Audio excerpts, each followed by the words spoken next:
छोड़ दो इसे।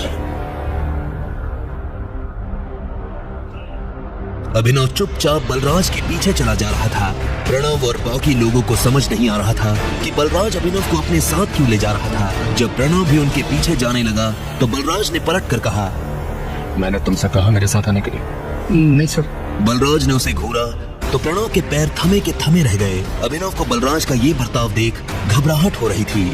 वो बस यही उम्मीद कर रहा था कि बलराज ऐसा कुछ न कर दे जिससे उन लोगों को अभिनव की पहचान के ऊपर शक हो जाए। अगर इसने गलती की है तो इसके बारे में मैनेजर को पता होना चाहिए। अगर तुम अपने लेवल पर एक्शन लोगे तो हो सकता है मैनेजर को बुरा लग जाए। जी सर। कम। बलराज ने अभिनव को घूरा और उसे अपने साथ अंदर आने का इशारा करने लगा। दोनों एक साथ मैनेजर के केबिन में दाखिल हो गए थे। मैनेजर अपनी कुर्सी पर बैठकर कंप्यूटर पर काम कर रहा था। बलराज ने उसका ध्यान अपनी तरफ खींचने के लिए दरवाजे को जोर से बंद किया। अचानक से मैनेजर की नजर दरवाजे पर पड़ी। जब उसने देखा कि सामने बलराज खड़ा है। अरे बलराज सर, आप यहाँ कैसे? मुझे बुला लिया होता। बचे कहिए कैसा आना हुआ? वैसे तो मैं अपने किसी काम से आया था, लेकिन बाहर तमाशा देखा तो सोचा कि सबसे पहले मैं तुमसे इस बारे में बात करता हूँ। बताइए। तुम जानते हो ये साहब कौन है? उसकी नजर उसके चेहरे से फिसलते हुए उसके हाथों और आखिर में उसकी अंगूठी पर पड़ी। जैसे ही उसने अंगूठी पर बने उस निशान को देखा तो मैनेजर का मुंह खुला का खुला रह गया। बाप रे बाप, ये टाइगर है। ये कौन है?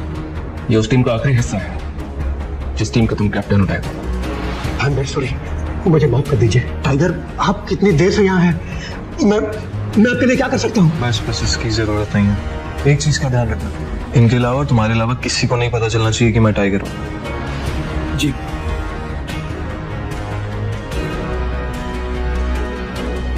टाइगर, आपको देख के बहुत अच्छा लगा। अब आप यहाँ पे हैं तो जरूर आप हमें मुसीबत से बाहर निकालेंगे ही। वो तो ये कर ही लेंगे, पर सबसे पहले तो मैं अपने काम करने वालों को सबक सिखाना होगा, क्योंकि अगर मैंने अपने तरीके से सबक सिखाया तो तुम अच्छी तरह से जानते हो क्या होगा। क्या हुआ? क्या किया उन्होंने? और अभिनव के साथ जो हुआ उसने मैनेजर को सब बता दिया। ये सुनते ही मैनेजर का खून खौल उठा। अब इधर एक हट्टा कट्टा सा आदमी काला चश्मा लगाकर खड़ा था। उसकी आंखों पर चश्मा, गले में सोने की मोटी चेन। अभी अभी खबर मिली है कि टाइगर लौट आया है। आप पे है तो? अभी नहीं, अभी तो आया है। थोड़ा उछलने को अपने दो, पर हाँ, इस बार पिंजरे में डालने की गलती मत करना। अब आगे क्या होने वाला था? क्या करने वाला था मैनेजर प्रणव के साथ? और कौन था ये आदमी जो टाइगर का नाम सुन मन ही मन एक नई प्लानिंग कर रहा था? टाइगर,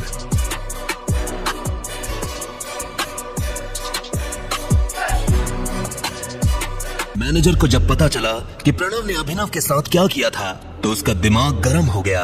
बैंक में भले ही उसका दिमाग कंप्यूटर चलाता हो, लेकिन उसका दिल आज भी गोलियां चलाता था। उसकी ये हिम्मत, अभी खबर लेता हूँ। उसने गोली की रफ्तार से प्रणव को अपने कैबिन में हाजिर होने के लिए कहा। इतने में प्रणव वहां आया। क्या किया तुमने? ये साहब जो चेक लेके आए थे, किससे पूछ के फाड़ा? सर, ये आदमी डिलीवरी वाला है, बैंक में फर्जी चेक लेके आया था। इसे क्या लगता है? हम लोग ने यहाँ लॉटरी सिस्टम चालू रखा है। मैंने इसकी चेक की इंफॉर्मेशन कंप्यूटर में चेक की थी, कोई डेटा रिलेवेंट हुआ ही नहीं। सर बोल रहे हो? हाँ सर। ये डिलीवरी बॉय जिसका चेक लेके आए थे, जानते हो किसका है? अकरम सर का। क्या सर? हाँ, और इनके साथ जो तुमने किया वो तो ठीक है, लेकिन अकरम सर को मालूम पड़ेगा कि तुमने उनके चेक का क्या हाल किया है तो वो तुम्हारा क्या हाल करेंगे, जानते हो ना? चेक कहाँ है? सर, ये रहा चेक। तुम्हारी हिम्मत कैसे हुई?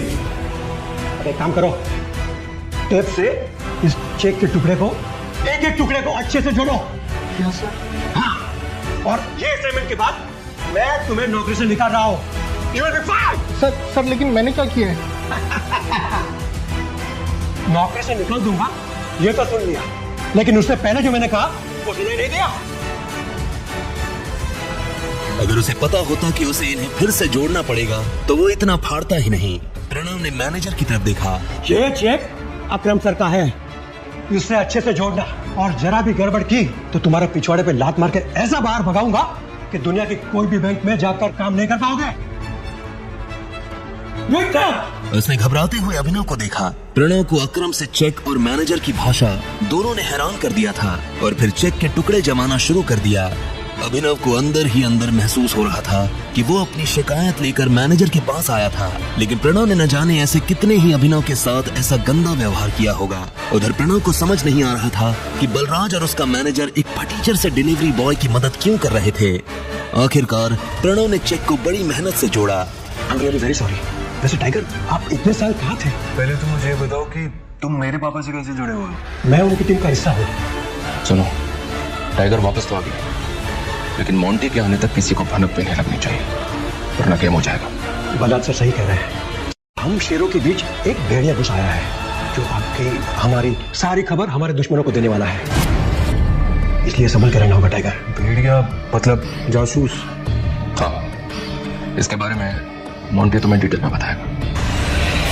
तब तक तुम गुफा से बाहर आना नहीं और आओ तो अंधेरे में। इस बीच हमें तुम्हारे पापा यानी हमारे संजय के कातिल के बारे में हमें पता लगा।